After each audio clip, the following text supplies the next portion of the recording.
जय हिंद, वंदे मातरम। शिवान सर के यूट्यूब चैनल पर एक बार फिर से आप सभी का स्वागत है। तो आज हम डीएलएड फोर्थ सेमेस्टर मैथ की गणित की इकाई 2 शुरू करेंगे, क्योंकि पहली हमने कर ली है। ठीक है, पहले में आप समझ गए हैं, करनी वाली जो इकाई थी उसमें हमने समझ लिया। अब हमें क्या पढ़ना है, यहाँ पर पढ़ना है वर्ग, घन, वर्गमूल, घन, घनमूल की अवधारणा।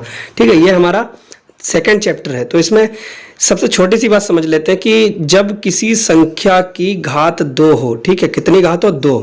जब किसी संख्या की घात 2 होती है तो उसको क्या कहते हैं, उसको हम कहते हैं वर्ग। ठीक है, उसको वर्ग कहते हैं। जब किसी संख्या की घात 2 हो तो उसको वर्ग कहते हैं। और अगर किसी संख्या की घात 3 होती है तो उसको घन कहते हैं। ठीक, चलिए आगे देखते हैं, इसको सिंपल लैंग्वेज में समझते हैं।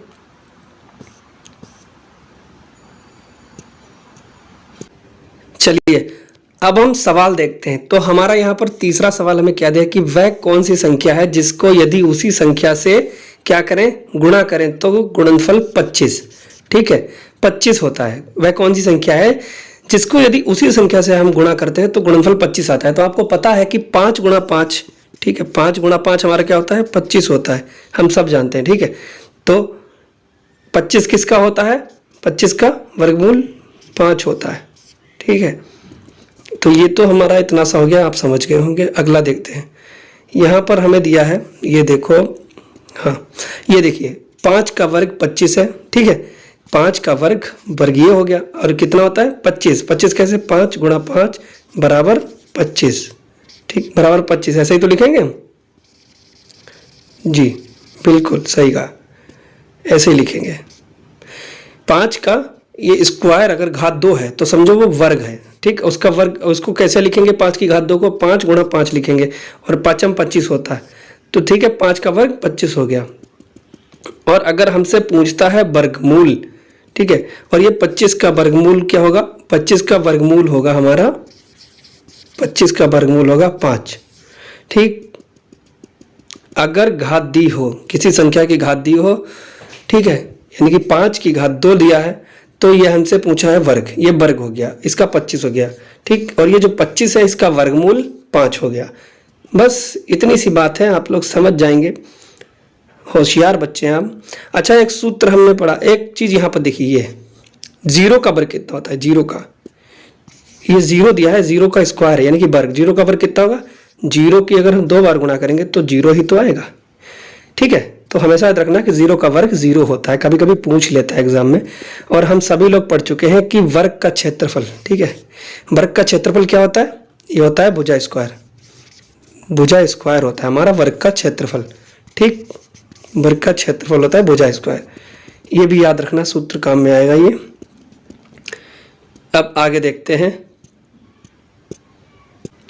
ठीक है, आगे हमें ये दिया है कि √25, √25 का अर्थ क्या होता है, √25 का अर्थ क्या होता है, 25 का वर्गमूल। ठीक है, 25 का वर्गमूल ये होता है इसका अर्थ। ठीक है, और ये √36 का अर्थ क्या होता है, अगर रूट लगा है तो समझ लेना उसका वर्गमूल पूछा है इनसे। ठीक, एक बात और नीचे देखते हैं, ये प्रश्न हमें दिए हैं, ये 4 नंबर पर दिया है, क्या दिया है, चलिए इसको देखते हैं। हाँ, -1 का वर्ग क्या होगा। ठीक है, -1 का वर्ग क्या होगा, तो -1 की 2 बार गुणा कीजिए, -1 और इधर -1। ठीक है, तो -1 माइनस माइनस क्या होता है, प्लस हो जाएगा, प्लस का 1 ही आएगा। ठीक है, तो इसलिए यहाँ पर प्लस का 1 लिखा हुआ है। अगर किसी संख्या में माइनस दिया है, ठीक है, कोई संख्या माइनस की है और उसका वर्ग निकालना है तो वो हमेशा धनात्मक होगा, प्लस में आएगा। ठीक है, यानी कि देखिए यहाँ पर ये माइनस का 2 स्क्वायर है, माइनस का 2 स्क्वायर है, तो -2 गुणा -2, तो क्या हो जाएगा, माइनस माइनस प्लस होता है, 2 दूनी 4 हो जाएगा। ठीक है, यानी कि किसी संख्या, कोई संख्या अगर माइनस में है तो उसका वर्ग हमेशा प्लस में आता है। ठीक है, इतनी सी बात समझानी थी, समझ गए। चलिए यहाँ पर ये देख लीजिए, थोड़ी सी समझ लीजिए इस बात को। -4 का वर्ग और 4, यानी कि -4 और ये 4, इन दोनों का वर्ग 16 होता है। 4 का स्क्वायर यहाँ दिया है और हमें ये -4 का स्क्वायर दिया है। ठीक, इन दोनों का -4 गुणा -4 यानी कि होगा हमारा 16। ठीक, और ये 4 गुणा 4 बराबर हमारा ये भी 16, भाई -4 का वर्ग भी 16 होता है, ठीक है, ये 16 होगा और +4 स्क्वायर का भी 4 का वर्ग भी 16 ही होगा। तो बस इतना सा एक बात ये भाई याद कर लेना, बस इतनी सी बात है, याद कर लीजिए अच्छे से, ठीक। माइनस में संख्या हो या प्लस में संख्या हो, उसका वर्ग हमेशा धनात्मक पॉजिटिव यानी कि प्लस में ही आंसर आएगा, ठीक है। √25 का अर्थ है 5, ठीक है, और -√25 का अर्थ भी 5 ही होता है, ठीक है, यानी कि √25 का अर्थ 5 हो गया और इससे पहले यहाँ पर क्या लगाया माइनस, तो माइनस लगेगा यानी कि -5 हो जाएगा, जबकि 5 और -5 दोनों का 25 के वर्गमूल होते हैं। बिल्कुल सही बात है। चलिए आगे बढ़ते हैं जल्दी से। आगे हमें क्या दिया है, आगे दिया है कि ये एग्जाम्पल देखिए आप, ये एग्जाम्पल दिया है 2/3 और 3/4, 4/5, 5/6 परिमेय संख्याओं के वर्ग ज्ञात करने हैं। हमें क्या ज्ञात करने हैं, वर्ग ज्ञात करने हैं। चलिए ज्ञात कर लेते हैं। तो यहाँ लिखा है क्या, लिखा है 2/3 का वर्ग कितना होगा, इसको 2 बार लिख लीजिए, 2/3 गुणा 2/3, ठीक, तो कितना हो गया, 2 दूनी 4 बटा 3 तियां 9, ठीक, ये 9 हो गया। तो यही आंसर हो गया हमारा, ठीक है। आगे देख लेते हैं, ऐसे ही आगे करना है। 3/4 का वर्ग, तो इसको भी हम 2 बार लिख लेंगे, लिख लिया हमने, ये देखिए ये बिल्कुल लिखा हुआ आपके सामने, 3/4 गुणा 3/4, तो कितना हो गया 9/16 हो गया, ठीक है हमारा। और ये 5/6 का वर्ग निकालना है, तो 5/6 का वर्ग निकालना है तो इसको 2 बार लिखेंगे। वर्ग का मतलब होता है 2 बार, अगर 2 घात लिखी है तो 2 बार आपको गुणा करना होगा। तो 5/6 गुणा 5/6 कितना हो गया 25/36, ठीक, यही तो दिया यहाँ पे। चलिए आगे देखते हैं जल्दी से। वीडियो अगर समझ में आ रही है, पढ़ाया हुआ थोड़ा सा भी समझ में आ रहा है तो वीडियो को लाइक ज़रूर करें, एक कमेंट ज़रूर कर देना। चैनल पर नए हो, वीडियो देख रहे हो, सब्सक्राइब नहीं किया है तो अभी के अभी चैनल सब्सक्राइब कर दो, आगे इसी तरह की वीडियो मिलेंगी। चलिए आगे देखते हैं, आगे हमें क्या दिया है। अब ये माइनस वाली संख्या है, यहाँ लिखा है हमारा -2/3 का वर्ग निकालना है, ठीक है। कैसे निकालेंगे, तो इसको लिखेंगे -2/3 गुणा -2/3। तो देखिए माइनस माइनस क्या होता है, प्लस होता है, तो प्लस का हो जाएगा 2 दूनी 4 बटा 3 तियां 9, ठीक। ये माइनस वाले भी ऐसे ही, मतलब प्लस में ही आंसर आएगा। संख्या चाहे माइनस की हो चाहे प्लस की हो, रहेगा प्लस ही अगर वर्ग पूछा है तो। चलिए आगे देखते हैं, आगे क्या हमें दिया हुआ है। अब हमारा टॉपिक आया है घन और घनमूल वाला, ठीक, हमारा टॉपिक आया है घन और घनमूल वाला। तो इसमें क्या होता है, घन का मतलब होता है घात कितनी होनी चाहिए, हमारी घात होनी चाहिए हमारी 3, ठीक। अगर किसी यहाँ पर हम लिखें 2 की घात 3, तो इसका मतलब क्या होगा कि घन निकालिए, इसका घन पूछा है, ठीक है। तो घन कितना होगा, 3 बार लिखेंगे इसको, 2 गुणा 2 गुणा 2, सॉरी 2 लिखना है, ठीक। तो 2 दूनी 4 दूनी 8, तो 2 का घन कितना हो गया 8 हो गया, ठीक है। वर्ग में क्या होता है, 2 बार वर्ग की घात 2 होती है और घन की घात 3 होती है, और जितनी घात होती है उस संख्या को उतनी बार ही गुणा करना पड़ता है। ये देख लीजिए यहाँ पर भी दिया है हमारे आगे, क्या क्या दिया है, देखिए ये 2 का घन निकाला है, यहाँ पर 2 का घन निकाला हुआ है ना, 2 की घात 3, तो 2 गुणा 2 गुणा 2, 3 बार लिख लिया और आंसर आ गया हमारा 8। इसी तरह 3 का भी दिया है, 3 गुणा 3 गुणा 3, 3 की घात 3 बराबर 27 हो गया हमारा, ठीक। 5 की घात 3 है तो 5 को 3 बार गुणा में लिखेंगे, फिर 125 आंसर हो जाएगा। बहुत ही इजी है ये वाला चैप्टर। चलिए देखते हैं आगे। ये देखिए सवाल, ये तो अभी आपको बता दिया, 3 की घात 3 का निकालना है, माइनस, हाँ ये वाला समझ लीजिए। देखिए -5 गुणा -5, ठीक, इसको लिखना है, इसका निकालना है घन, यानी कि -5 की घात 3 निकालना है। कितना हो जाएगा इसका, ये देखिए माइनस माइनस प्लस और प्लस हो गया, और प्लस ये माइनस माइनस हो गया, यानी कि माइनस में ही आंसर आएगा। 5 25 पंजे 125, ठीक है। ये माइनस है पहले वाला 5 और दूसरे वाला भी माइनस है, तो माइनस माइनस प्लस हो गया, फिर ये हो गया प्लस का 25 हो गया, ठीक है। और फिर प्लस वाले 25 की -5 से गुणा करेंगे तो माइनस माइनस वो प्लस माइनस क्या हो जाएगा, माइनस हो जाएगा, ठीक है। ये माइनस ही होगा ये वाला, ठीक। तो माइनस का 125 हो जाएगा। वर्ग में क्या होता था, अगर वर्ग में होता था प्लस में आंसर आता था, ठीक है। और ये घन में क्या होगा, ठीक है, अगर माइनस की संख्या का घन निकालना है तो घन में क्या होगा, आंसर हमेशा माइनस का ही यानी कि ऋणात्मक ही आएगा, ठीक है, निगेटिव। चलिए इसको देखते हैं, तीसरे वाले को देख लीजिए। तो यहाँ पर 2/7 की घात 3 है यानी कि घन निकालना है इसका। तो इसे हम, इस संख्या को हम कितनी बार लिखेंगे? 3 बार लिखेंगे। 1 2 3, ये देखो 3 बार लिखा है ना, ये 3 बार, हाँ बिल्कुल सही। अब इसका गुणा कर दिया, 2 दूनी 4 दूनी 8, ठीक है। तो यहाँ पर हमने 8 लिख दिया, ऊपर ये लिखा हुआ है, ठीक। और 7 सत्ते 49, 49 सत्ते ये दिखे 343 लिखा हुआ है, ठीक। यही हमारा आंसर हो गया।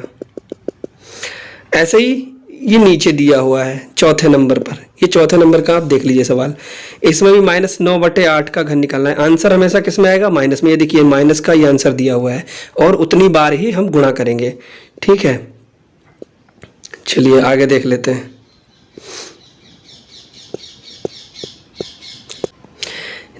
ये देखिए ये एक टेबल दी है हमें यहाँ पर। इस टेबल में हमको क्या करना है? घन निकालने हैं। प्राकृतिक संख्याएं दी है यहाँ पर 1 2 3 4 5 6 7 8 9 10 तक, ठीक है। ये 10 तक हमें प्राकृतिक संख्याएं दी हैं और इन प्राकृतिक संख्याओं के हमें क्या निकालना है? घन निकालना, ठीक है। घन निकालना है। घन कैसे निकालेंगे? घात 3 लगा के निकालेंगे। तो 1 का हमें कितना है? 1 की घात 3 अगर करें तो 1 गुणा 1, ठीक। तो 1 गुणा 1 गुणा 1 कितना होगा? 1 ही होगा। तो इसी यहाँ पर हमने 1 लिख दिया, इन्होंने 1 लिख दिया, ठीक है। और यही 2 का घन कितना होगा? तो 2 का घन कितना होगा भैया? 2 को हम 3 बार लिख देंगे। लिखेंगे नहीं लिखेंगे? 2 गुणा 2 गुणा 2, तो 2 दूनी 4 दूनी 8, तो हमने यहाँ पर 8 लिख दिया। लिखा हुआ है नहीं लिखा हुआ है? इसी तरह 3 को भी हम 3 बार लिखेंगे तो 27 होगा। अब बताइए, आप कमेंट बॉक्स में आंसर दीजिएगा इनका। 4 5 6 7 8 9 इनके घन क्या होंगे? कमेंट बॉक्स में जरूर आंसर दीजिए। एक का मैं बता रहा हूं, मान लीजिए मैं 5 को ले लीजिए। 5 का घन कितना होगा? 5 गुणा 5 गुणा 5, 55 25 पंजे 125, ठीक। यहाँ पर हम 125 लिख देंगे यहाँ पर 5 के नीचे, ठीक है। इसी तरह आपको कमेंट करके बताना है 4 6 7 8 9 का घन कितना होगा। जल्दी से कमेंट कीजिए। नोट करके ये वाला पॉइंट जरूर डाल लेना, ठीक है। नोट कर लीजिए इसको अच्छे से। क्या नोट करना है? ये 1 से 1000 तक की संख्याओं में केवल 10 संख्याएं जो है वो पूर्ण घन होती हैं। कितनी होती हैं? 10 संख्याएं। यानी कि अगर एग्जाम में पूछ ले कि 1 से लेकर 1000 तक की संख्याओं में केवल मतलब कितनी पूर्ण घन संख्याएं होती हैं, तो आप लिखेंगे 10 संख्याएं पूर्ण घन संख्याएं हैं 1 से 1000 के बीच, ठीक। इतना लिख लेना है आपको। और आगे क्या करना है, चलिए इसको देखते हैं। ये देखिए आगे हमको ये दिया हुआ, अब हमें ये टेबल दी हुई है। ये देखिए ये टेबल दी हुई है। ये टेबल कैसी है इसके बारे में हम देख लेते हैं, ठीक। इस टेबल का मतलब ये है कि हमें ये संख्याएं दी हुई हैं 11 12 13 14 15, ठीक। इसी तरह से यहाँ तक 20 तक हमें संख्याएं दी हुई हैं। 11 12 13 14 15 16 17 18 19 20, ठीक। इनका घन दिया हुआ है। 11 का घन कितना? एग्जाम में कई बार आता है, आप कैलकुलेशन करने बैठ जाते हैं। हम लोग कैलकुलेशन करने लगते हैं। क्या कैलकुलेशन करते हैं कि भैया 11, ठीक है, 11 को जोड़ने लगते हैं। 11 गुणा 11 गुणा 11। कई बार ऐसे सवाल होते हैं जिनको हम ऐसे 11 11 121, ये तो चलो वर्ग निकाल लिया। फिर 3 बार अगर करना है तो कैसे करेंगे? इसीलिए आपको ये टेबल याद कर लीजिए। आपको बहुत ईजिली आप कैलकुलेशन कर सकते हैं। कैसे कर सकते हैं? 11 का हो गया 121, सॉरी 11 का हमारा हो गया 13 31, ठीक है ना। 11 का 13 31 हो गया। 11 को अगर हम 3 बार गुणा करेंगे, ठीक, तो हमारा आंसर 11 11 121, 121 की 11 से गुणा करेंगे तो 1331 आएगा। 1331 ही आएगा। आप चाहे तो चेक कर लीजिए, ठीक है। 12 को अगर हम 3 बार करेंगे तो हमारा कितना आएगा? 12 की अगर हम 3 बार गुणा करेंगे तो 17 28 आएगा। 13 की करेंगे तो 21 97 आएगा, ठीक है। 14 की करेंगे, 14 का घन निकालेंगे। घन का मतलब 3 बार गुणा करेंगे। 14 की गुणा अगर 3 बार करेंगे तो 27 44 आएगा। इसी तरह से आप देख लीजिए 15 का घन यहाँ पर 33 75 दिया हुआ है। 15 का 33 75 दिया हुआ है। और ये 16 का 40 96 दिया हुआ है। 17 का 49 13 हुआ है। 18 का 58 32, 19 का 6859, ठीक है। 20 का कितना होगा? 20 का कितना होगा? चलिए देखते, इसको कर लेते हैं, समझा देते हैं थोड़ा। तो अगर 20 को हम 3 बार लिखेंगे, 20 गुणा 20 गुणा 20, तो 3 जीरो दिए हुए हैं, तो 3 जीरो को हम पहले लिख लेंगे, ठीक। 3 जीरो लिख लिया। 2 दूनी 4 दूनी 8 लिख दिया, तो हो गया ना 8000 सम, ठीक। विषम संख्याओं का घन विषम, सम संख्याओं का घन सम होता है। देख लीजिए, पूरी टेबल चेक कर लीजिए। विषम संख्याओं का घन, 15 विषम संख्या है, ठीक है, तो इसलिए इसका जो घन है वो विषम ही आया। 16 सम संख्या है इसलिए सम आया, ठीक है। इतनी सी बात आप समझ गए होंगे। इस बात को अच्छे से याद कर लीजिए कि ये वाला पॉइंट नोट कर लीजिए। सबसे छोटी पूर्ण घन संख्या कौन सी है, ठीक है। एग्जाम में पूछ ले कि सबसे छोटी पूर्ण घन प्राकृतिक संख्या कौन सी है, तो अब क्या लिखेंगे, 1, ठीक। 1 ही हमारी पूर्ण घन प्राकृतिक संख्या है। कोई भी प्राकृतिक संख्या सबसे बड़ी पूर्ण घन प्राकृतिक संख्या नहीं की जा सकती, क्योंकि उससे भी बड़ी प्राकृतिक घन संख्या लिखी जा सकती है, ठीक है। यानी कि क्या है, प्राकृतिक पूर्ण घन संख्याएं अनंत होती हैं। अगर एग्जाम में पूछ ले कितनी प्राकृतिक पूर्ण घन संख्या होती हैं, तो आप लिखेंगे अनंत होती हैं। और ये नोट आप खुद ही पढ़ लीजिए सभी, ठीक है, अपने आप पढ़ लेना। आगे देखें क्या है।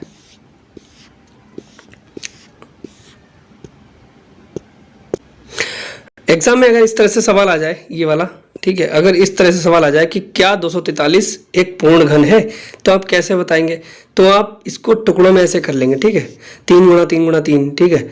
तो ये 3 को 3 बार यहाँ पर हमने अंडरलाइन कर लिया, ठीक, और यहाँ पर दो बार 3 बच गया, यानी कि तीसरा गुणा वाला 3 नहीं है, ठीक। तो 3 का समूह बनना चाहिए 3 बार, और यहाँ पर 1 बार बन रहा है, और ये 2 3 है, यानी कि 3 गुणा 3 शेष रह जाता है, त्रिक नहीं बनता, तो ये पूर्ण घन नहीं है। और 729 में देखिए 3 का 3 बार और ये 3 3 का जोड़ा बन गया, तो ये 729 जो है वो पूर्ण घन संख्या हो गई। बस समझने का खेल है, बाकी सब। यहाँ पर देख किस संख्या का घन 64 है, बताइए, तो 4 का घन होता है, ठीक है। 4 गुणा 4 गुणा 4 कितना होगा, 4 चौक 16 चौक 64, तो 64 4 का घन है, ठीक है, 4 का। 1/5 का घन बताइए, तो 1/5 को हम 3 बार लिखेंगे, ठीक। 1/5 की हम 3 बार गुणा करेंगे तो 55 25 5 125, यानी कि 1/125 इसका आंसर हो जाएगा, ठीक है। 1 बार गुणा करनी पड़ेगी, ठीक, तो इसका हो जाएगा 1/125 हो जाएगा, ठीक। ये हमारा आंसर हो गया। अगर वीडियो पसंद आई है, समझ में आई है, तो क्या करना है, लाइक कीजिए, वीडियो को लाइक करें, शेयर करें, ठीक है, लाइक शेयर करें, और चैनल को सब्सक्राइब करें। मिलते हैं फिर किसी नई वीडियो में, तब तक के लिए जय हिंद, वंदे मातरम। Thanks for watching this video.